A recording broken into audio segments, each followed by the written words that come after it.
સોમનાથના પ્રભાસ પાટણમાં બેડિયામાં રખડતા શ્વાનના ત્રાસ નગરપાલિકા તંત્ર મૌન અને ઉદાસીન છે। સોમનાથ પ્રભાસ પાટણ અને બેડિયા વિસ્તારમાં રખડતા રાહદારીઓ પાછળ દોડતા અને કરડતા શ્વાનનો ત્રાસ અને આતંક દિન પ્રતિદિન વધી રહ્યો છે। પ્રભાસ પાટણ સામૂહિક આરોગ્ય કેન્દ્ર ખાતે ડાઘિયા શ્વાનનો કરડવાના મહિનાના સરેરાશ 225થી જેટલા કેસ સારવાર માટે આવતા રહ્યા છે અને જેમાં મુખ્યત્વે પ્રભાસ પાટણ અને ભેડિયા વિસ્તારના હોય છે।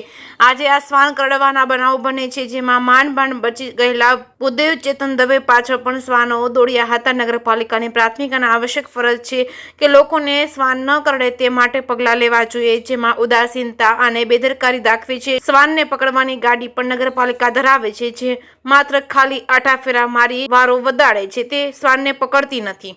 ગુજરાતી સાથે મહેશ વાજા, સોમનાથ। હું પ્રભાસ પાટણ નિવાસી ચેતનભાઈ જયકૃષ્ણભાઈ દવે ગામ પ્રભાસ પાટણ સલાટવાડામાં રહું છું। ત્યાં એક બચ્ચાવાળી કૂતરી છે જે છેલ્લા 2-3 દિવસથી તેના બચ્ચાને સાચવવા માટે કરી અને રાહદારીઓને તકલીફ આપે છે। 7-8 જણાને તો કડી ગઈ છે, જે સરકારી કેન્દ્રમાં નોંધાયેલું છે અને આની રજૂઆત મેં આની પહેલા પણ કરેલી હતી। મારી ઉપર પણ ગઈકાલે 2 વખત એટેક કરેલો અને જે ભાઈ પત્રકાર છે મહેશભાઈ, એમને પણ આજ સવારે જ કરેલું છે। તો આની યોગ્ય કાર્યવાહી કરવા મ્યુનિસિપાલિટીને સંપૂર્ણપણે સરકાર દ્વારા ઓર્ડર કરવામાં આવેલ છે।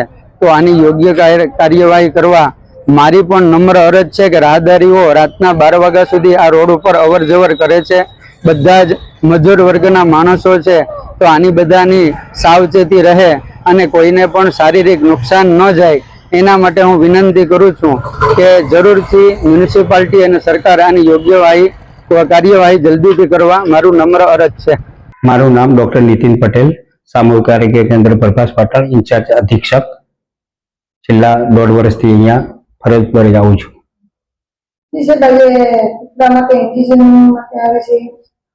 હા, અહીંયા કૂતરા કરડવાના કેસો પ્રમાણ વધારે જોવા મળે છે, જે એવરેજ આશરે દર મહિને એવરેજ નીકળે છે 225 જેવી, જેની અહીંયા તાત્કાલિક સારવાર આપવામાં આવે છે। ભલે દર્દી રાત્રે અડધી રાત્રે આવે કે અર્લી મોર્નિંગ આવે કે બપોરે આવે તો પણ એને તાત્કાલિક સારવાર આપવામાં આવે છે અને પૂરતો કોર્સ આપવામાં આવે છે। તથા અહીંયા કૂતરાના ઇન્જેક્શન માટેનો જે ઇન્જેક્શન છે એ બધો ટોટલ જથ્થો અવેલેબલ જ છે।